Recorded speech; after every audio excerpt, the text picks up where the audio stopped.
looking forward to the opportunity to have a discussion with you today. I'm Tlingit and Niska.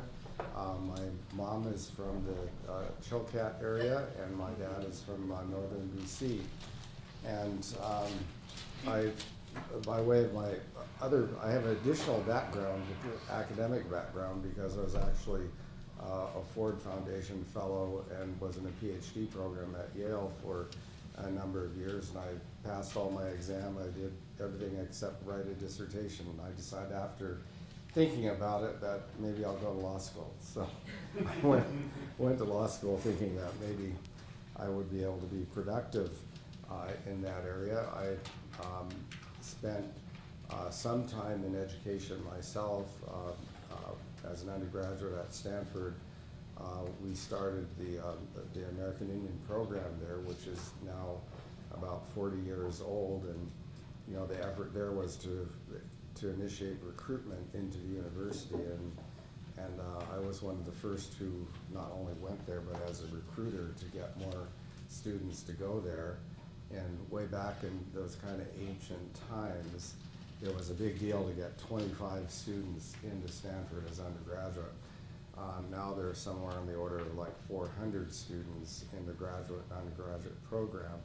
So it really showed me, over time that you kind of have to take a long view about these things, because it does take a while to achieve things that are important. And I will turn off my cell phone.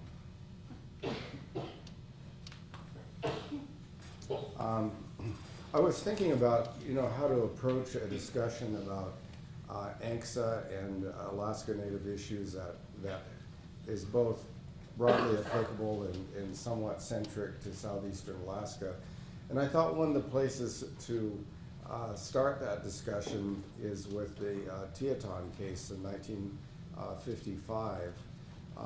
It's unfortunately rated as one of the 10 worst cases in Indian history. There's a book a friend of mine wrote called In the Courts of the Conquered, the 10 worst Indian law cases ever decided, and Teton case is right in the middle of there. And what I want to do is try to not only describe the case, but what it really meant, how it felt, what the implications were of this case to not just Tlingits, but to all Indian people. And the case is really quite simple. It'd be like if somebody came into your home and just said, well, you don't own it anymore, and we'll let you stay in a couple rooms here, and maybe you might have a garden in back or something, but you don't own it, and you're there at our sufferance at this point. And that case arose because the Teton clan took the case forward to prove, that they had Aboriginal title and that they had a right to the land. And so essentially saying that, we have a Fifth Amendment right to this property. It is our property under the US Constitution. What is remarkable about that case and why it's so terrible is that the United States Supreme Court said, no, you don't have Aboriginal title to those lands, and besides which, you don't have any Fifth Amendment rights to that property. The end of that case is probably one of the most stunning bits of verbiage that you'll ever find in a case, because the court said that since you don't have any Fifth Amendment rights, we don't have to pay you anything. And if the Congress decide to pay you something, it's a gratuity. That basically any kind of concept of fair market value or, is out the door. And keep in mind in history that this happened right about the same time as Brown v. Board of Education. So, it's the very same court that was essentially desegregating the US school system, hands down this case that was just really devastating to Native people. And in our case, the taking was Theodore Roosevelt. 1907, he created the Tongass National Forest and basically was a withdrawal. So that was the moment at which the United States said, this land is ours, it's not yours. And in many ways, that was a modern day trigger of how all this stuff, started happening.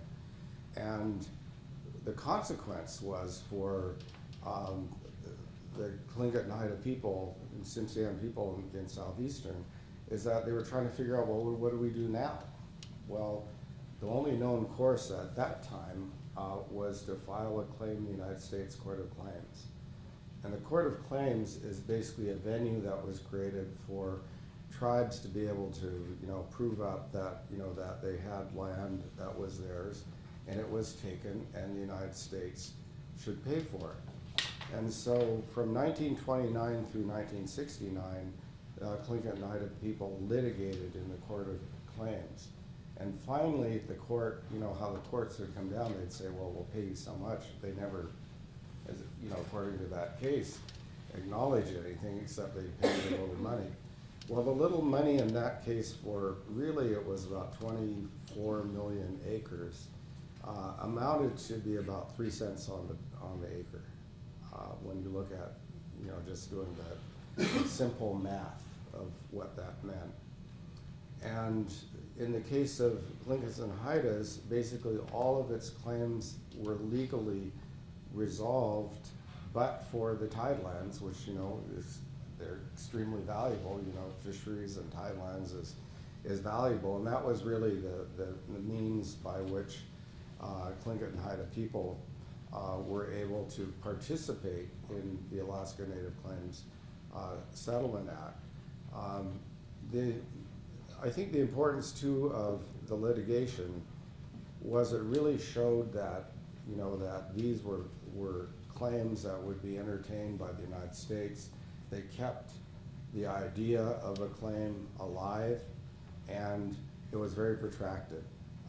You think about this, we're in our own lifetime, if you go from 1929 to 1969 and you're just litigating, that's the only thing that you're getting, and you have to really have a long view of that. And I'm sure that you've heard a lot about the formation of ANCSA itself, so I really won't cover that part of it. I wanted to just cover a couple highlights that have made a difference.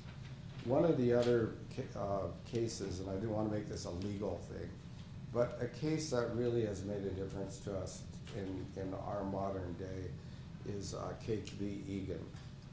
And I kind of dickered with Bunky, who's the Echo Hawk, who wrote this book. And I told him, for Alaskan Native people, Cake v. Egan is probably a worse case. Because Cake v. Egan was about the fish traps.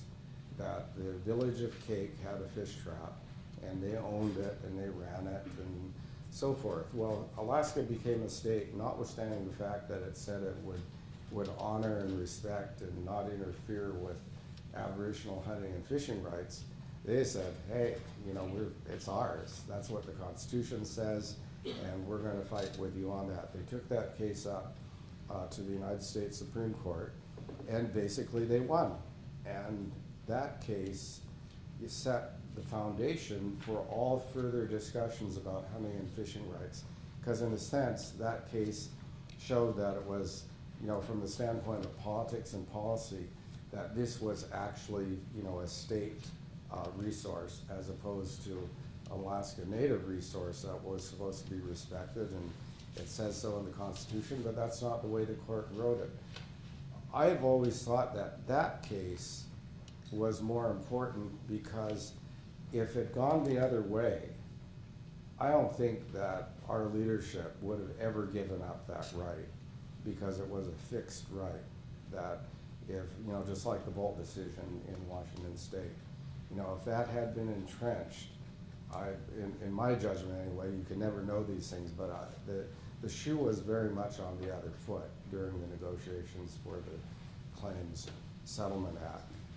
But it does provide a context for one of the elements of the Claims Settlement Act that I don't know has been covered with you, but there was an intellectual foundation for the Claims Settlement Act.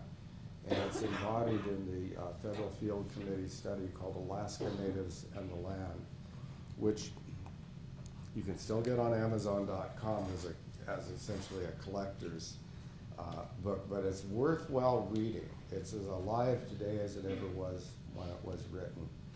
And it provided the intellectual foundation in this sense. It said that land was central, that subsistence was really important, that culture was important, and that there are very important energy and economic development issues insofar as the village is concerned, and that in order to prosper in the village Alaska, that you needed land. You know, that land was central. And it's worthwhile reading if you even, it's a very, it looks like She brought a copy with her. Oh, she did? Yeah. Okay, it looks like coffee table book. But if you only read the last chapter of that book, it tells you a lot. And I don't know what her reference was to it, but I think it's really a very important book, because in a thumbnail, it literally tells you what the thing was about. Now, keep in mind, before that was published, the proposals for a land claim settlement did not include land. The very first proposal, you know, was no land, and I can't remember, it was 10 million or $100 million, or I can't remember the number about the millions, but there was no land in it. And it really was with the advent of laying that essentially an intellectual foundation as a social economic study is what it is. And it's very much like I don't know how much history that you looked at insofar as Indian history is concerned, but there was a similar piece that was written in 1928 called The Problems of Indian Administration. It's called the Merriam Report. And that laid the intellectual foundation as a social economic study for the Indian Reorganization Act of 1934. And if you read that and you look at the act, it's, you know, the lineage is just clear. One is a foundation for the other. Similarly, the Alaska Native and the land is actually kind of the foundation upon which policymakers could rely to be able to put a land claims together. There were many things along the way in this process, because the land went from 0 to 1 to 10 to 60 to 40, 45 and a half, 44 and a half.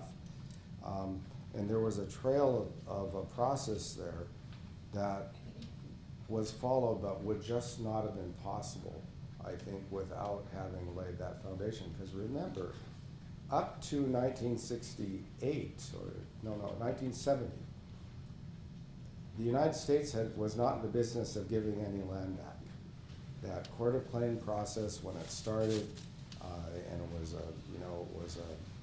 Senator Jackson from Washington was a key part of that, until it was basically changed in 1970. That's the only path you could go. And so it was a fundamental break and change in Indian policy under the Nixon administration. The very first case was not ANCSA.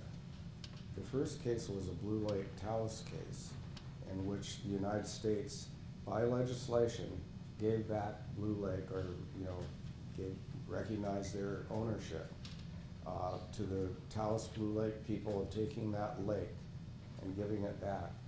One of the most interesting things about that case is, number one, that they gave land back, and they didn't do it before. Secondly, I read some of the legislative history of that, and the Forest Service,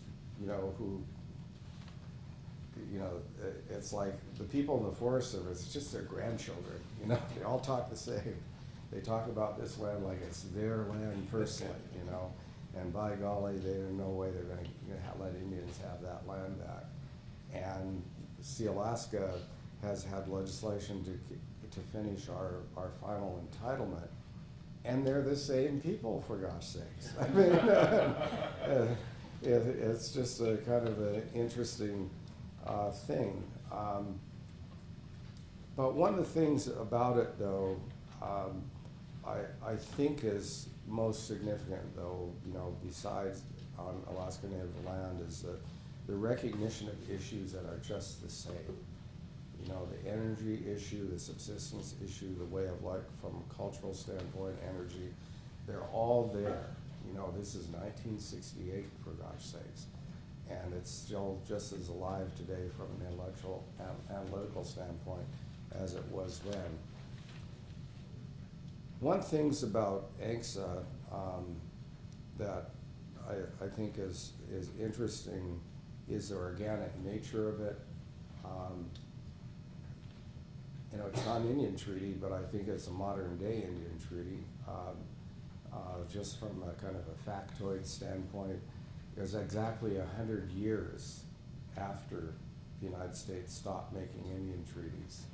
1871, 1971, you know, where essentially they restarted the engine, but it was as a legislation rather than as a treaty that was only approved by the United States Senate, because, you know, that was the rule that didn't require House a vote in order to do these treaties. But the organic nature of it is really important because, you know, you can look at it as kind of a double-edged sword in the sense that legislation, if you have something in legislation, you know, it can be taken away too. I mean, the Congress can come in and take stuff away because, you know, I think you don't have to be cynical to know that Congress will give something or offer something as policy to Native people, and then they decide, well, no, we don't need that, you know, get rid of it. You know, the limitations on the 8A program are probably as good an example as you'll get. But without the kind of organic nature of it, in our case with Sea Alaska, we would not have had the opportunity to essentially go back and say, well, you know, the rules ought to be rewritten a little bit here to meet the needs of today, because ANCSA itself recognizes that there would be change, and that it says the real social and economic needs of Native people be recognized with maximum participation. Well, that has meaning when you can say you can amend something. And, you know, now Cook Inlet, I think, was probably the first that did, you know, a really substantive major change almost coming out of the box, you know, to do the, you know, the land sheds. It was a very creative kind of thing to be able to do. But if this had been like, you know, kind of entrenched in a structure, you know, that would not have been possible. The modern day contrast to that is the treaty making on the Canadian side. You know, my dad's tribe, the Niska, are the first tribe that had a major constitutional Indian treaty. In Canada, when you finally get to the end point of a treaty, it's entrenched in the Constitution. But entrenched in the Constitution means you can't change it. It means it is what it is at that moment. The only changes that they get are fortunately is that, you know, the case law evolves with the tribes, so it's like a most favored nation provision that's in the case law. So they get the benefit of changes in the case law, but not in the structure.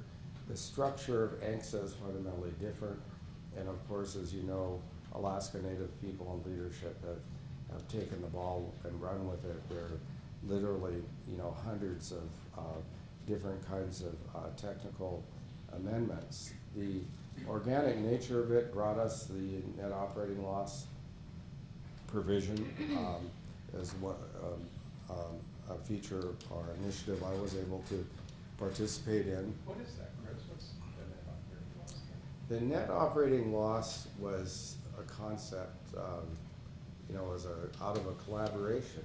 And here again, Cook Inlet was part of it, Sea Alaska was a part of it, in creating a concept to basically say that you would be able to monetize your federal tax losses.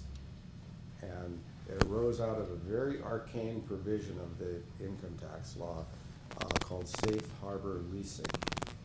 And safe harbor leasing basically meant that you could create a lease and a transaction that really was a paper transaction that would recognize your net operating losses, and you could essentially sell them. That's what it amounted to. And people said it's a paper transaction. Well, the fact of the matter is that Senator Stevens recognized at that moment that the United States was being very dilatory about completing land transfers, and they were just crazy. You know, it was a classic government action where they just were not moving. So the idea here is you've got an economic opportunity loss. And especially in the case of, a corporation, if they had oil revenues sitting on this land and, they can't get to it for 10 years, well, there's a time value of money issue. That is that, you could have had that money today and wouldn't be able to have the interest and be able to use it for other things. So you lost an economic opportunity. There was no case about that, no question about that. But the issue here was, how do you capture that in legislation?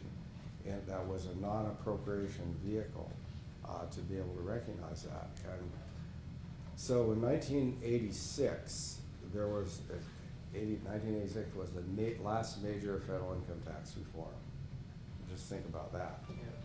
Here we are, 2014, and that's the last time they did it. But while they were doing this, and Senator Stevens, in collaboration, I think mostly with Syria and Alaska, agreed to a provision, advocated to the Finance Committee, essentially basically said they're going to get rid of all safe harbor leasing except for Native people.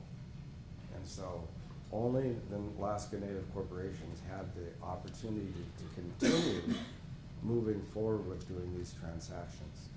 And it's one of the things that at least I learned, sometimes just difference makes a huge difference.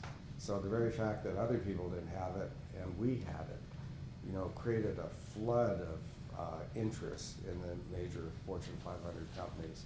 And essentially, any corporation that had a net operating loss, did these transactions. They were popping out like popcorn. And I guess to the point of saying the United States Congress knows how to give and they know how to take away fast. Well, they took that one away pretty quickly because we had estimated in good faith that we thought that this would have you have to do these revenue impact statements, the revenue loss. And we estimated, and the government's agency agreed with us that this would have about a $50 million impact from a tax standpoint. Well, when you're doing major legislation, $50 million is pretty close to a rounding error. It's kind of like, yeah, so. Well, because it was so popular and worked so well among the Native corporations, it wasn't a rounding error. By the time they turned the spigot off, it had about, I think it was close to $500 million or so in revenue loss, and it was climbing fast. So the House Ways and Means Committee, enough's enough. They turned off that spigot and never to return. But it does show that you have a pretty sophisticated way of looking at lost opportunity in amendment to ANCSA and the federal tax law, equaling a way to create additional compensation for that lost opportunity that existed. And to his credit, Senator Stevens was a very astute insofar as this is concerned. A second one that is certainly much more well known is the question of 8As, insofar as something that was created. I don't know if it is particularly well known how it was actually started. In 1986 through 1988, the AFN had a really big initiative to amend ANCSA so that we would be able to deal with the 1991 amendments, 1991 provision, and the whole effort was really called the 1991 amendments. And essentially was that, our stock would have been alienable in 1991 without intervention of the Congress. And had that occurred, I sincerely doubt that our corporations would be controlled by Native people today. They've been bought up a long time ago by the oil companies and other people that have money. Maybe the Koch brothers, but it'd be owned by somebody else. And it's so simple because, you have a lot of people, Native people, who don't have very much, you know, an alienable instrument, you know, is alienable. And if you look at what happened with Native people and the limited entry fish permits, that tells you the whole story right there. We knew that at the time, that in fact, you know, lots of Native people had limited entry fish permits on the first day. There aren't many left. You know, they were sold for some of the very same reasons. But these amendments, you know, they tend to grow like topsy if you're there long enough. You know, you kind of think, well, yeah, that's what the reason we're there, but maybe there's some other things that we could do here. And there are other provisions of those 1991 amendments that kind of, in one sense, are not germane to, you know, stock ownership. But one of the things that was an amendment was the provision to treat Alaska Native corporations as tribes for the purposes of the exemption from the 1964 Civil Rights Act. The shorthand for that is Indian preference. Up to the 1991 amendments, we could not have tribal membership and stock ownership preference. It would have been a violation of the Civil Rights Act. Instead, there was a provision that said tribes have an exemption. So tribes could prefer their own people in the employment. And so we looked at that and thought, well, you know, what we'll just do is say that for that law, corporations are the same as tribes. And so that was written up in a very low profile way, you know. And I must say that, you know, through the passage of time, I really doubt that we could get that provision in today. I really sincerely doubt that that would be possible. The other one in regard to the 8A that I started with is that the 8A actually is an amendment to ANCSA. It's buried in there, and it essentially says that as a matter of federal law, that ANCSA corporations are considered minority and disadvantaged. And that actually did have a profile in the Alaska delegation, because there were staffers that did not like that. They knew exactly what it meant. One of the staffers' father was a contractor, knew exactly what it meant and what the implications were. And the thing was is that we did get that provision. That's really kind of like the anchor, you know, was amended, it, you know, made it into what it is today. But without that provision, you couldn't have gotten the rest. It was really kind of, again, like the intellectual foundation of that provision. I would say that when you look at ANCSA and the tribes, you know, there's a nexus in the bill. You know, there's a lot of focus on the differences and so forth. There are differences.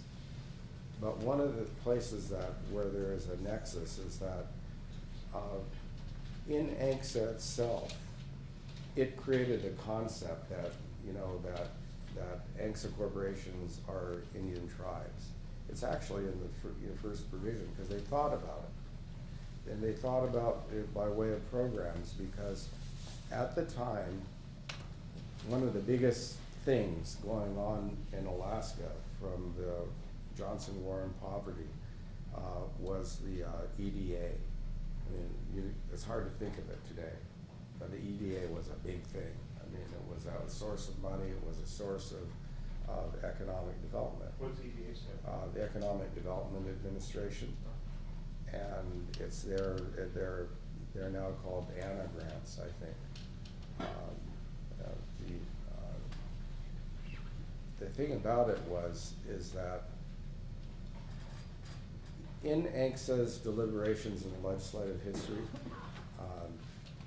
which is also worth reading if you have some spare time, it's about 5,000 pages worth, and I actually read it years ago, but it's very instructive, you know, because it kind of gives you an idea about, you know, what people were thinking.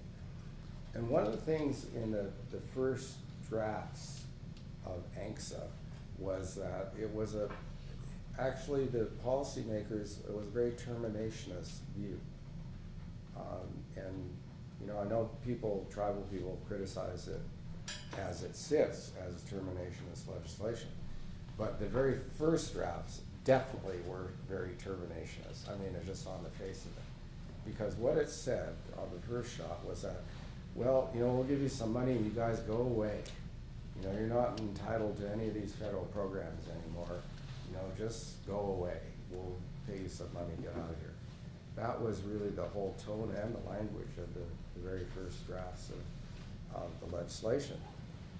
And that thread actually followed through almost to the end. But at the end, the Native leadership said, hey, wait a minute, time out here on this thing. We're not going to give up these programs that we can get because we're Native people, and these are laws of general applicability for Native people. And so there's a provision in there that says you still qualify for the EDA programs, and it didn't sever that relationship as had been originally intended. And the linkage of this is through the Self-Determination Act in 1975 and the Indian Financing Act of 1974. And what that did is that those are the definitions that create the legal fiction that we know today. So the very precise language that says ANCSA Corporation will be considered an Indian tribe is in the Self-Determination Act. And it's the best definition writing I think I've ever seen, even since then in all these years. The Indian Financing Act is a little bit more obscure. People don't really think about that too much, but the Financing Act actually says that ANCSA lands will be considered Indian reservations, not for governance, not for all these tribal purposes, but for the purpose of qualifying for federal programs, that ANCSA lands will have the same status. And in the many legislative efforts for Indian legislation since then, we always try to get that language in, kind of say, put them in there, you put it in here, put it in there, and then we qualify like everyone else. It's a weakness of ANCSA and our situation that if we're not sitting there, if you don't have AFN or the Series of the World, and are not sitting right there when it happens, you get left out. And there are lots of examples of where we've been left out. The Tribal Forest Protection Act, and there's kind of a long list actually of where we've been left out. And it's not really necessarily intentional, it's just because we weren't there to cause the inclusion. So that's one of the things, I think, the idea that Native people will get the benefit, the full benefit of federal programs for Indian people, general applicability. It's like a central tenet that's embedded in this cluster of laws. One of the things that, with all the focus on the difference between tribes and Native corporations, there are differences. And I think one of the things that's lost in that, though, is that the reality is that in Alaska, when you have the tribes and you have the Native corporations, the reality is we got a bigger toolbox than anybody. We have more tools because we have the benefit of both. And the intersection has not been nearly as evident because of what you read and hear and participate in meetings where people are saying, well, it's either a tribe or a Native corporation, when the reality is you get to use both. And a lot of this will become more evident, I think, as the discussion about fee to trust evolves. As that evolves, I think, that people are going to be much more knowledgeable, about really what the rule books have in store for in both cases, because you can argue that Native corporation lands are not as protected as tribal lands in trust, and at certain levels it's true, but there's a cost and benefit in both cases that I think will warrant a much fuller discussion over time. One of the other things I wanted to comment on in general terms is subsistence.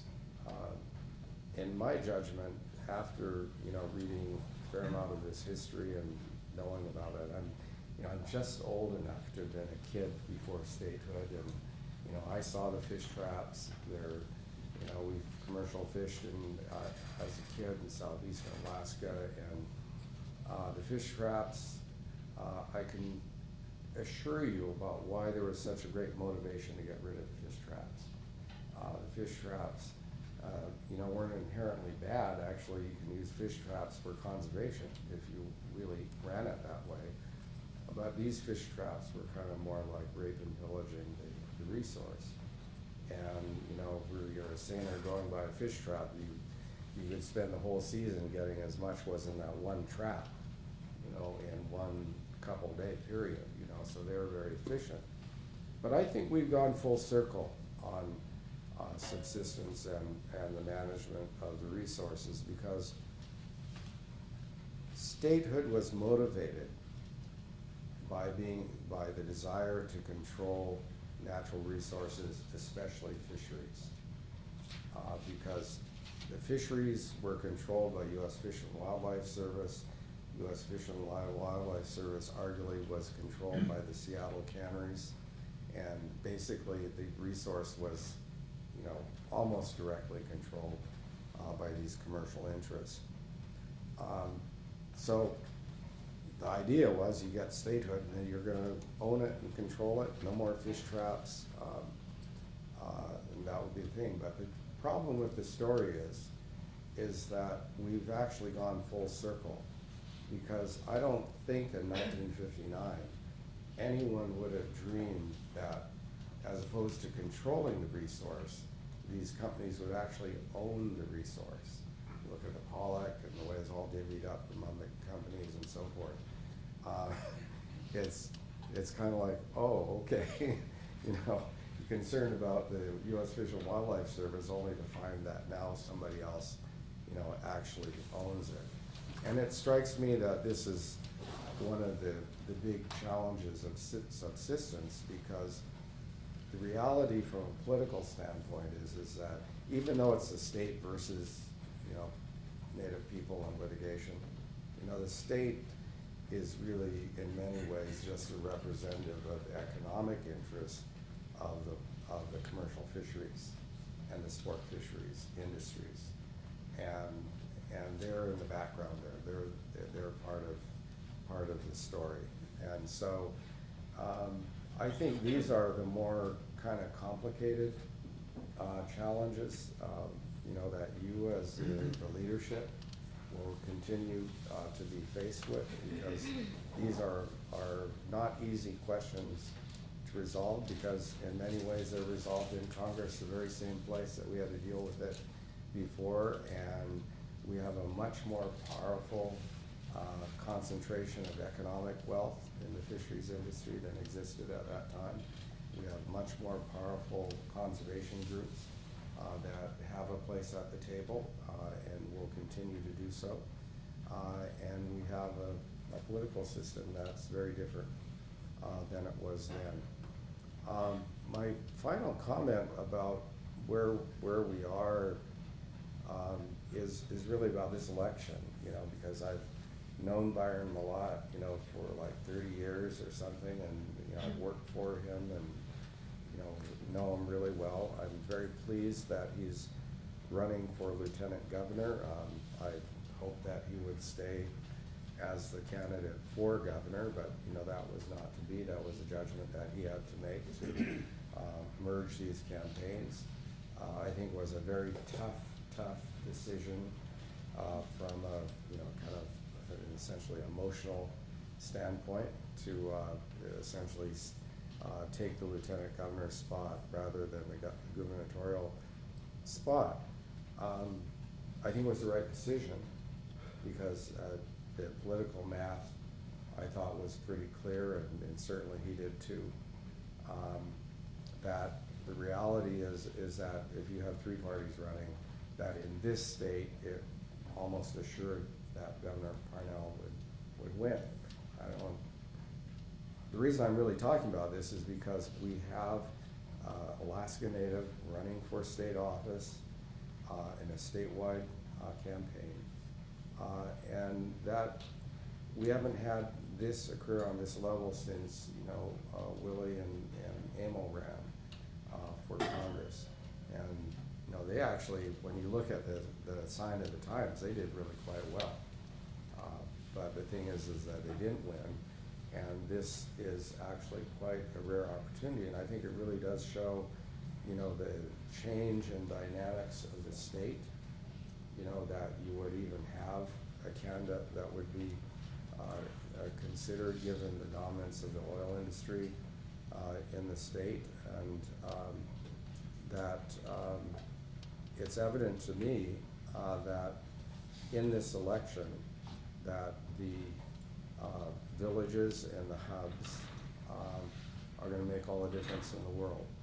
That this election for the gubernatorial seat and for the Senate seat will be decided by the villages.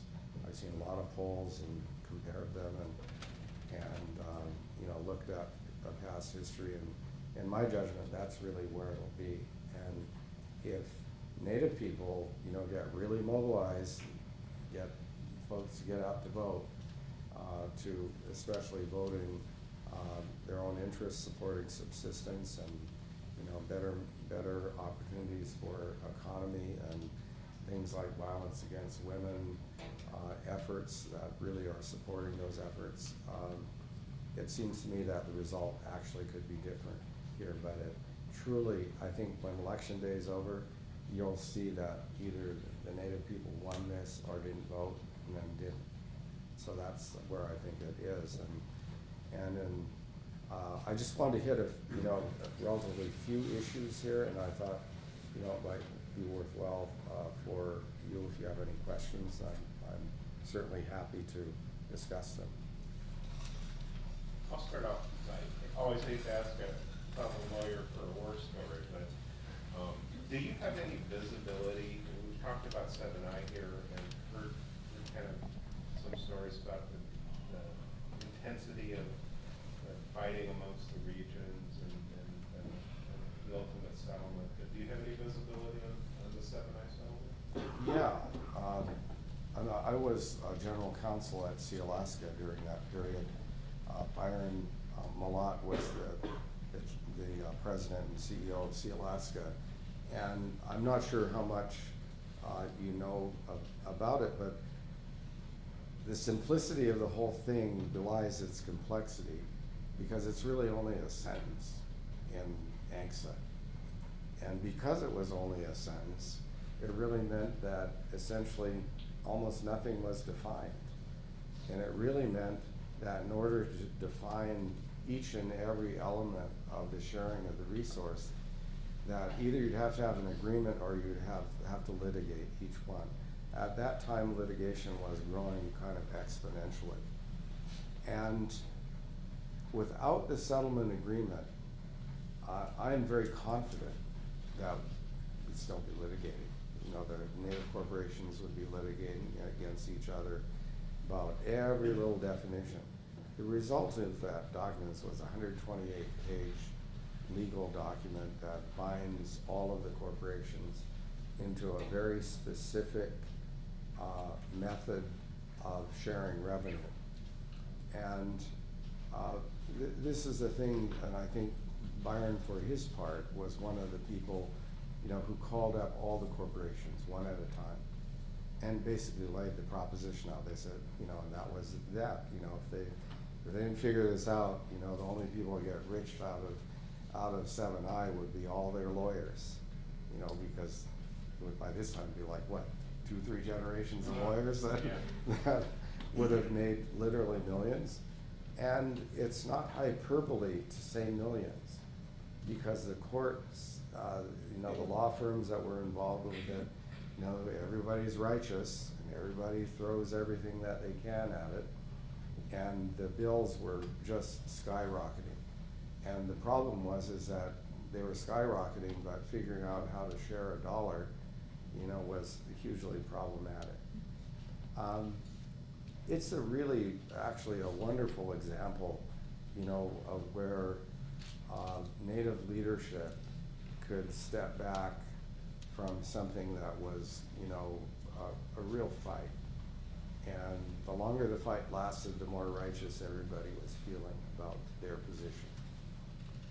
And they really took the time, and I mean time.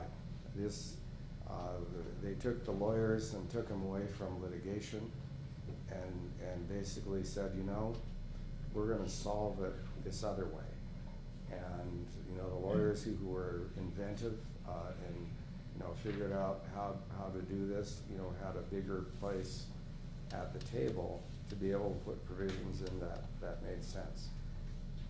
The instrument, in a way, is actually the opposite of ANCSA. And, you know, this, you can have great strength in certainty, because this is a very certain instrument. You know, the essence of it is you can't litigate, you can only arbitrate, and whatever the decision is, under binding arbitration is what you have to live with. There is no appeal from it. The only way that you can appeal an arbitration decision under the 7I settlement agreement is if the process has been corrupted. I mean, you would have to show that one of the arbitrators, you know, is getting paid off or something like that. But other than that, there's no way that you can reverse an arbitration decision. And the weakness of it is that the arbitrators actually don't have to follow the law. The arbitrators can decide in their very best judgment about what they think. So if somebody just did a wonderful advocacy job and it was contrary to all the case law, well, the arbitrator's gonna say, well, the hell with that. My decision here is this is the way it has to be. How was the arbitrator picked? The arbitrator, there are 3 arbitrators picked, each side gets to pick one, the 2 pick a third one. So that, you know, even that is very different, you know, because it's fixed, you know, and the 2 arbitrators can pick whoever they want, you know, and it doesn't say that you absolutely, you know, have to be a lawyer. I don't even think they can be anybody. Pick somebody down the street that you like or whatever. But look, at the result of it is that there's very little arbitration, because the way it's set up, that the stakes are high, and if you lose, you have to pay all the arbitration costs, which also could run into the millions. And so the result is this, is that we have a system that's certain, that I think it's fair, that I don't think there's any fundamental unfairness in the way the decision was made. But the reason I say that it's like the opposite of ANCSA is that was written in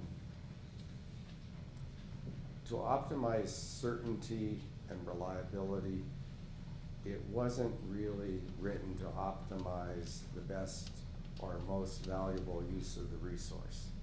It doesn't incentivize that behavior.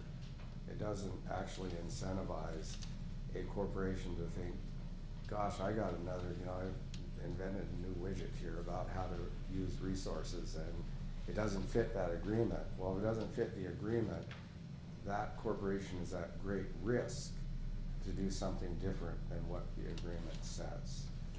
So that's the challenge of it. So, and the reason I say it that way is it takes consensus. Namely, every single corporation must agree to any amendments of the settlement agreement. I have a 3-part question. How do you feel about ANWR and how it affects all the agencies or does not affect them? Based on the gubernatorial race and the Senate race, who are the people that are best for Native interests? And then, you don't have to answer that if you don't want to. And then, how do you feel about land in the trust? Okay, on ANWR, you know, ANWR is one of these areas of dispute. It just is, because, you know, Arctic Slope lobbied for a statutory provision that allowed them to move their interests around, and they argued that it's not subject to 7I revenue sharing, even though it's a subsurface resource, because they traded surface for subsurface and argued in Congress that, you know, that would extinguish the 7I obligation. There are a lot of people who don't agree with that, and will, I think, always be a barrier. In a way, it's kind of like the 7I agreement itself, unless Arctic Slope is able to achieve some kind of consensus, you know, with the other corporations politically, I think it won't go anywhere. You know, I just, it's too much of a resource, you know, for other corporations to let it go. Which means, you know, you've been in Washington now, and you know how that works, is that, you know, the easiest thing to do is stop something. The hardest thing to do is get something done. And there are lots of opportunities to stop. You know, first of all, the conservation community is kind of like a jihadi thing, you know, on their part.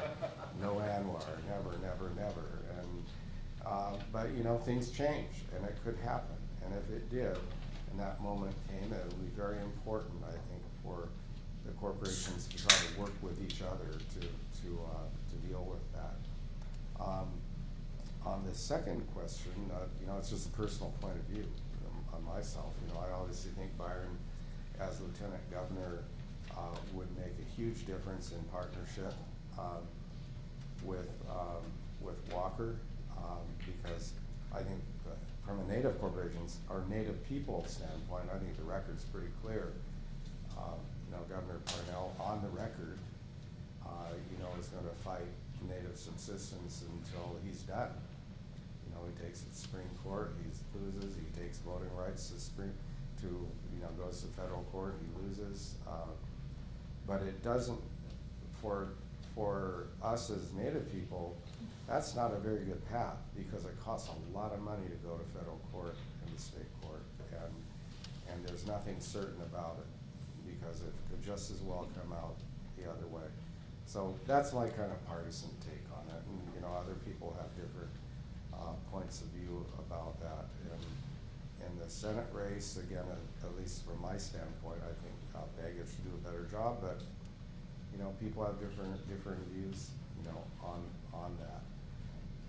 There are things that, you know, are really important that happened. I mean, like for, you know, us being exempted from the Violence Against Women Act, you know, was, you know, kind of a crime all by itself. And our delegation, you know, knowingly did that. But the person who wrote the provision was the governor. You know, I actually read part of a deposition that was given, and they take credit, great credit, you know, for having authored, you know, the exemption from the Violence Against Women. And I just don't think that really Isn't speaks well. violence and women, like, or isn't that his whole, like, standpoint about, isn't that what he was? Choose respect, you're Yeah. talking about. It is, and choose respect is a slogan, but I don't think he believes in law and order. I was in one meeting with him where he actually sort of said the words. He said he did not want to see a non-native defendant stand before a tribal court. That's what motivates him. It's not about victims. It's that he just didn't want to see that. If you don't mind, the third question there about land and trust. I think land and trust is a good policy, but it's very complicated in Alaska. The only fact situation that is simple is like the Clinton Haida has a land and trust, feeder trust application right now before the Assistant Secretary for Indian Affairs. And it's non-ANCSA land. It's a parking lot, you know, adjacent to the headquarters. And that's about as simple, clean fact situation as you get. If it had been ANCSA land of any sort, you'd be dealing with how do you deal conceptually with the subsurface interest. And you know, everybody has an interest in the subsurface from a revenue standpoint. And that's one of the things that, you know, I don't think the Assistant Secretary of Indian Affairs really contemplated or didn't really discuss, because I you know, what I read in their proposed regulations suggests to me they really hardly know anything about it. I'm sorry. Yeah. Can you give us your thought, maybe, some history about the 13th Regional Corporation? Yeah, the 13th Regional Corporation, you know, was advocated by the Alaska Native people who lived in stateside and wanted their own corporation. And at least as I understand it, they were able to get it because, you know, the principal, person in charge on the Senate side, you know, was Senator Jackson of Washington. And that's, Washington State was then and remains now the place where, most Alaska Natives live when they live stateside. An enormous concentration in the Seattle-King County area of Alaska Native people, so they advocated for it, but what they didn't get was land, you know, because they were out of state, and that decision was made. That's probably the fatality in the story, you know, because as you probably know, they, basically the corporation was, ultimately is in bankruptcy, and the people were left with nothing. So has it been dissolved, or? I don't think it's formally dissolved, but it's inoperable, you know, it's gone, basically. Do they get some of the profit sharing? No. No, they don't share in 7I revenues. Again, if they had shared in 7I revenues and they didn't own land, that could have been a possibility. If they had done that, you know, they would have been in a different position, but that didn't happen.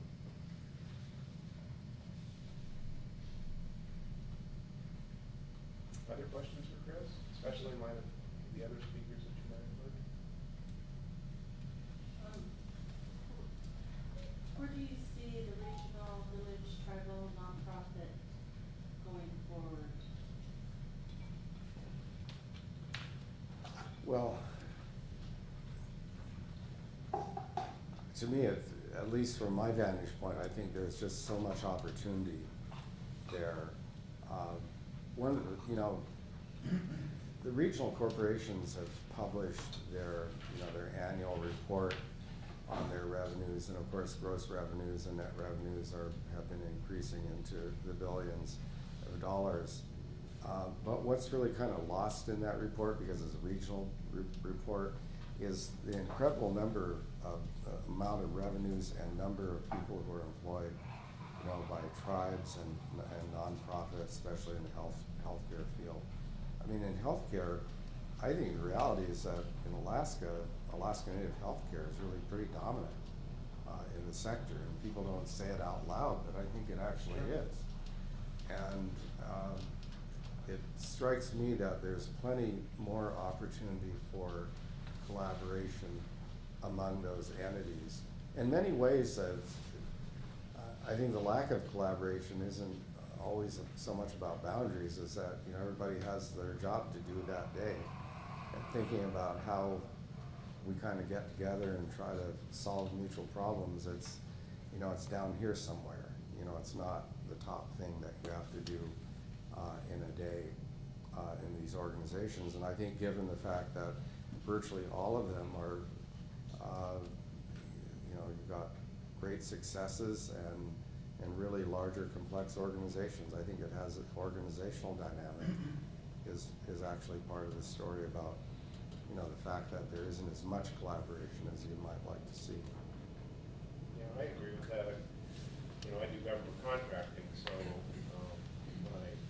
when I talk about our Syrian nonprofits, I believe that our Syrian nonprofits are the largest government contractors that we have. We're 638 contractors, but you know, they employ, you know, 4,000 people probably between the group of them, and you know, it's just a huge economic force, especially here in Anchorage, and you know, that's really where you see a lot of Alaska Native hire. That's who's running those places, and I just think it gets uncounted in the story a lot of times. So I think they're healthy and getting healthier every year, along with the other structures. But you know, I think Chris and I, we both see the real importance of tribes, particularly in this administration, in the Obama administration, where there is such an emphasis on creating opportunity for tribal people, and so lots of people that are, you know, directed by the administration to, you know, come up with innovative programs to try and do the right thing. But it's just, as Chris was explaining, all those good intentions, when they get applied to Alaska, unless they're tweaked for how we own stuff up here are going to miss the mark in terms of being effective. Unless there's some collaboration between native corporations and tribes so that you end up working together instead of, having animosity towards one another. And when we work together, that's when we see, when we get unified, that's when we always are the strongest. One of the other things is thinking about the broader economic context is that a couple of days ago, it was the New York Times, I think, there was a lead article on Alaska, and basically it said, Alaska's identity crisis with the decline of oil as its prime influence. Well, when we're here, you hear about oil and gas, and some combination. That's all you hear about.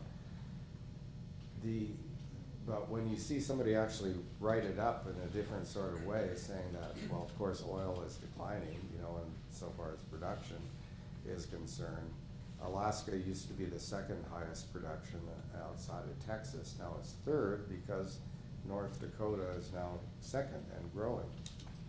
And the thing about it is that, everybody's for the natural gas pipeline, LNG plant, and so forth. But most people don't think about time. It takes years to do all that, and many, many years of planning. There'll be money spent between now and then. But the thought about reliance on, natural gas, LNG, in one sense is kind of like a home run mentality, because if it happens, it'll be a home run. I mean, it'll be a super home run, because it would basically remake the state a second time. If it's delayed, or if it didn't happen, then you really got to think about just what else is there. When you think about the what else is there, a lot of it is tied up in native corporations and native land, because that could very well sustain, this state in very fundamental ways, way into the future, and especially with, the amount of, federal contracting, like you're saying. I don't think it's going to decline. It may not grow, but I don't think it's going to decline so far as healthcare needs and so forth. Who are the owners and operators of the fish traps that you mentioned? They were the fish companies that existed at the time. Almost all of, I don't even know if there's a single one of them that exists anymore, because Tridents. I mean, were they native, were they non-native? Oh no, they are Seattle companies, Okay. just the way it is today. The names have changed. That's right, the names have changed. But there's even more concentration today than there was then. I just, because as native people, we develop a natural harmony with our, for subsistence, and I was just making sure that it wasn't us, taking a year's worth of salmon out on one. Well, as I said though about the fish traps, Oh. the fish traps actually are very natural conservation tools. I mean, if that's the way they're used. That's not the way those fish traps were Right, used. right. They took everything. Yeah, that's what I mean, they basically took everything they could get within the season. They didn't care about the next year. They just took it all. And that Yeah, was a problem. Similar down in Kodiak where canneries in Carlet, they would just put a net out in front of the entire Carlet River. And just,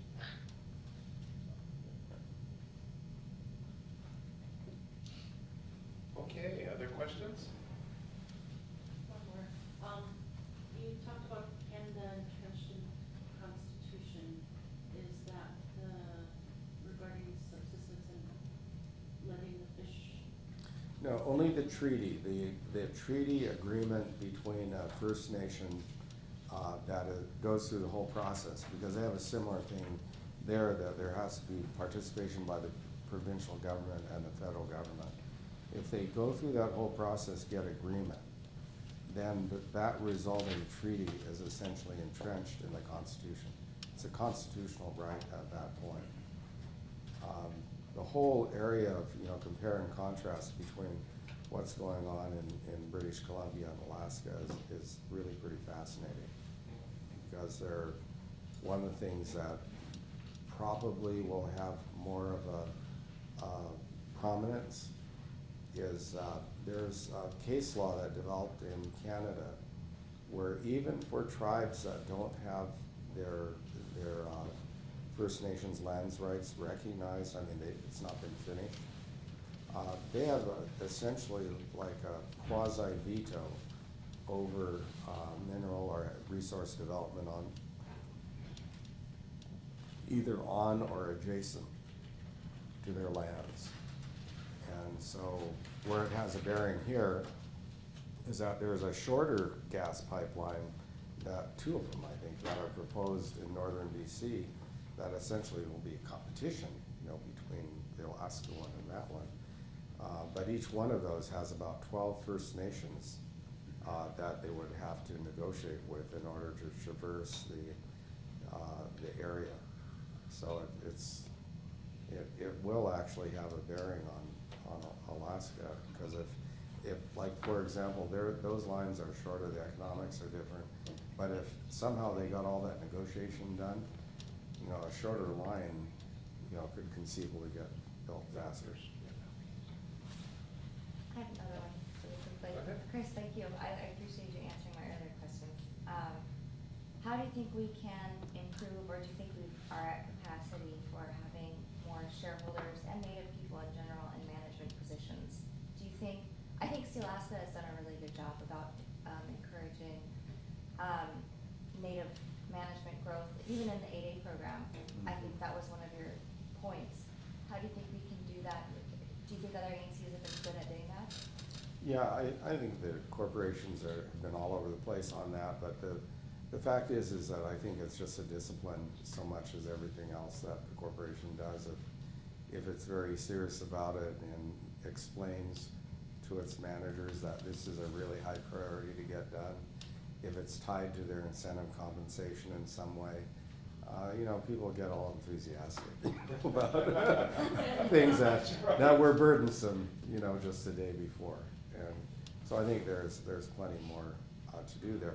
But I do think this is one of the areas that impacts public policy, because in my mind, I don't think there's been any question that it's been very negative to the Native corporations that it had so few Native managers running these, you know, supersized 8As, because they became the poster child for, you know, for the, you know, people like McCaskill.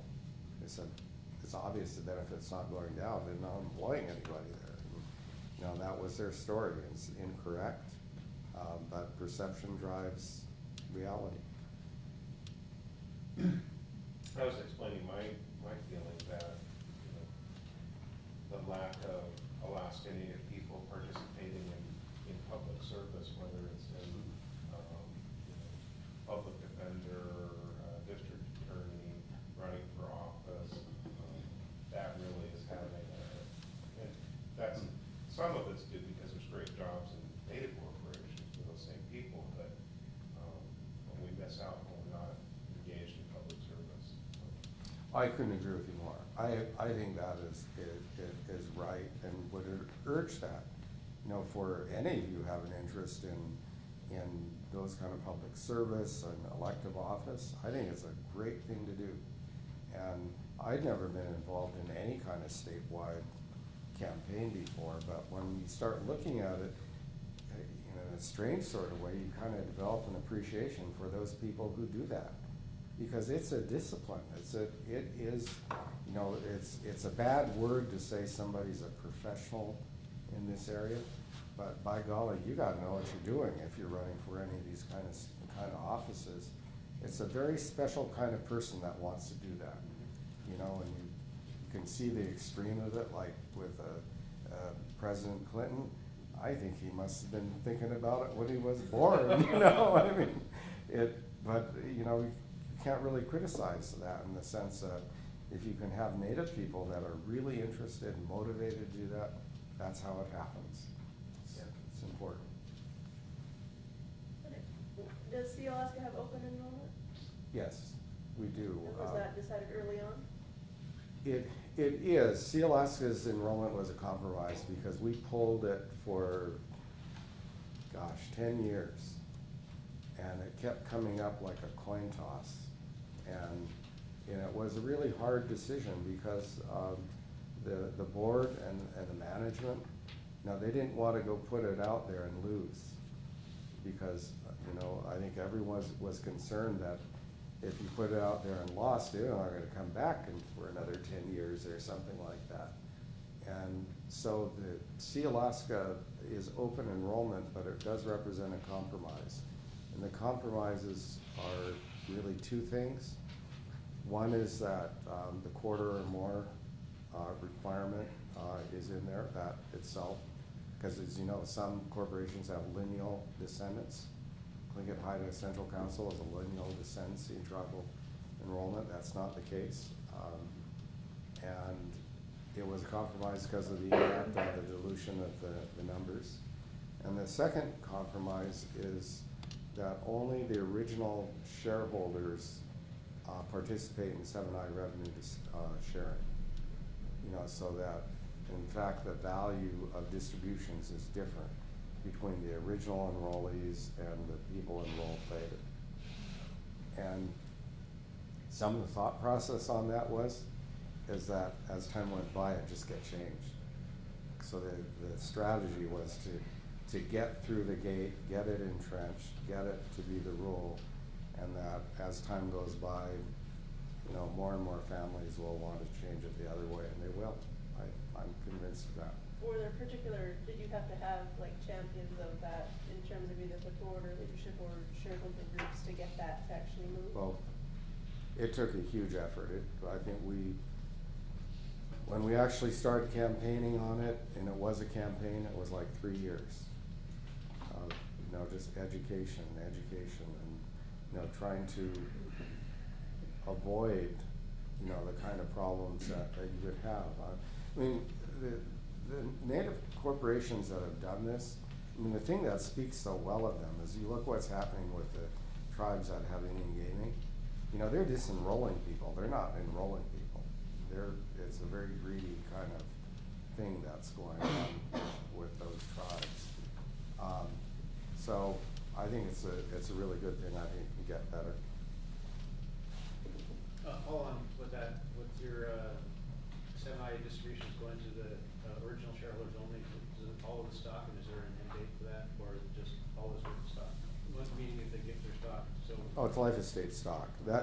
ANCSA had it as life estate stock. So, as I recall, all of it is life estate stock.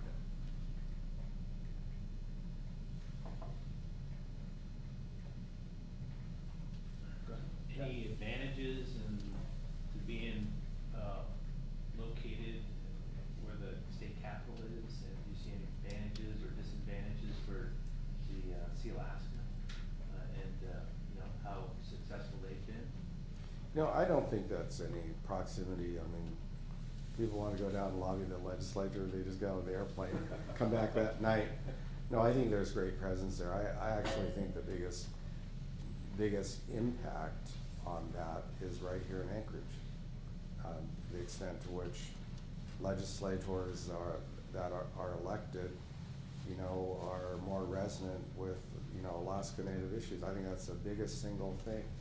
It's not the location. I think it's the location of where these legislators come from. Hey, Chris, you're one of the original real Alaska Native authorities on the AA program from the time Alaska Native corporations were really driving it to the time it started getting attacked. I never had the opportunity to ask you, heard other people's opinions, and I'm not so much interested in McCain's because I think I know what his is about.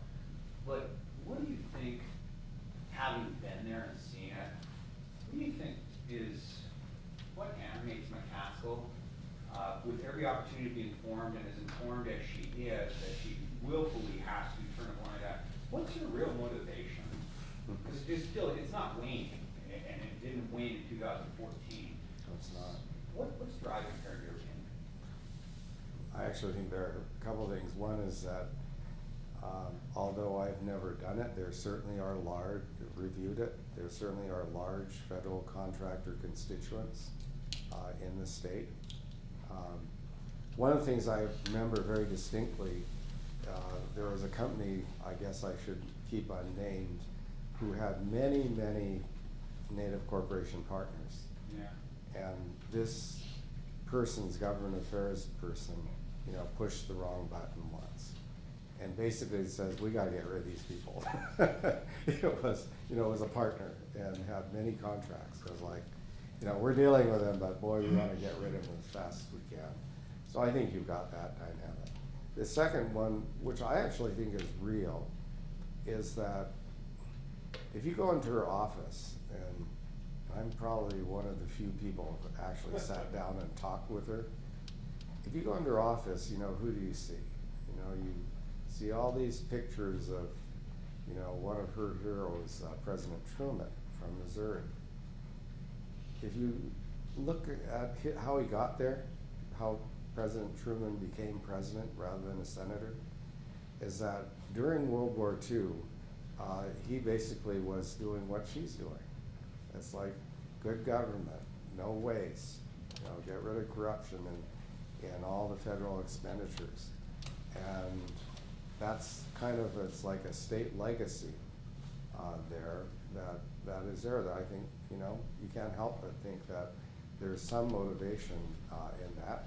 And he became president, for gosh sakes, you know, maybe by accident, but he did become president, and probably would not have been the president but for his presence in that area. Insofar as 8A is concerned, and, you know, unless there's some profound change in the makeup, it has seemed to me that one of the few paths that is open would be essentially to rewrite it and get many more allies in the other minority communities. And that would require a lot of give and take, and people up to this time have not been so much in the mood of giving.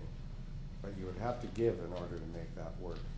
But there's no question that when you look at the African American community, the Latino community, the Asian American community, and Native American community, when you stack that up, that's a bunch. And I think you would actually change those rules in a way that would work for everyone. But that's a very long-term, you know, that would be a very tough negotiation to make that happen. But that's only way I think it can be fortified, because one of the things that is very evident in the 8A program is that it's the only program that has been sustained by the federal courts. You know, in the Chugash case, it was challenged as unconstitutional. It went up to the circuit court. The Supreme Court did not take it. They said the preference was constitutional. Every other or racial group that had deal with that, with Adirondack and any around there, it's been found to be set-asides are unconstitutional. The 8A program is a massive set-aside program, as it is for Native corporations. So the gist of it is that Native people have incredible federal protections. They have very weak political protection. And so you have that combination. And is that based on, what's the principle, legal principles? The trust relationship? Because I know that It's equal there's a case protection. with Rothy that, just like what you're saying a few years back, that the set-asides or the cost source and the 5% break was unconstitutional. And yet, like you said, this has withstood everything. So obviously there's a certain rationale. What is it? Yeah, the rationale is this, is that the Adirondack case was decided on equal protection grounds. They just said it, you know, under the Constitution it's unfair to prefer, you know, on a basis of racial set-aside, one race over another. Pretty clear. That was, in the Chugash case, that was challenged on the very same basis, but the court came back and said, wait a minute, this is not a racial set-aside. This is a reflection of the government-to-government relationship between the United States as political entities and Native people. And that is constitutional, and that's part of the Constitution. So that's okay. Nobody else has that, and that's the reason why it was upheld. Now, if that case had gone the other way, all kinds of other things would disappear, including, you know, employment preferences, everything would be gone. Following on AA, since that was some stuff I worked on for a while, what were our biggest mistakes when it came with the new regs, negotiations, and the media scrutiny for the last 5 years? What have been our biggest mistakes as a Native community?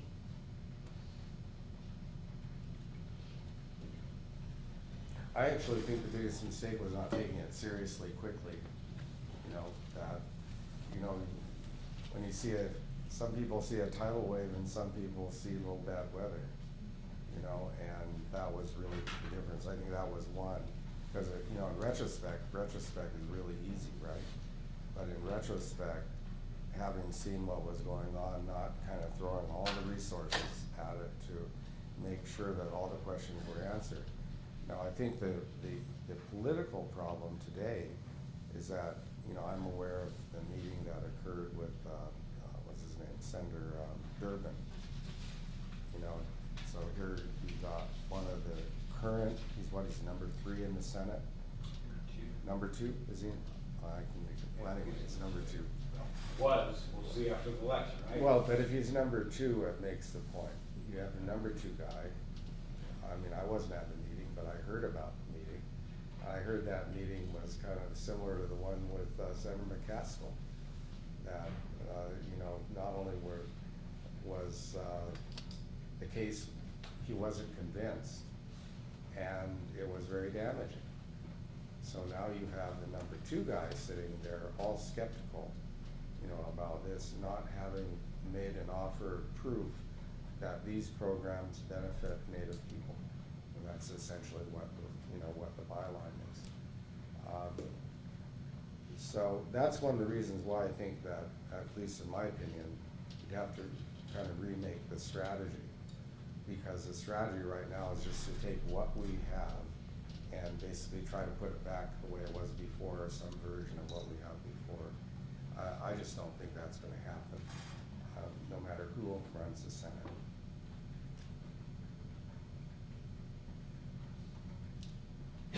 Any other questions?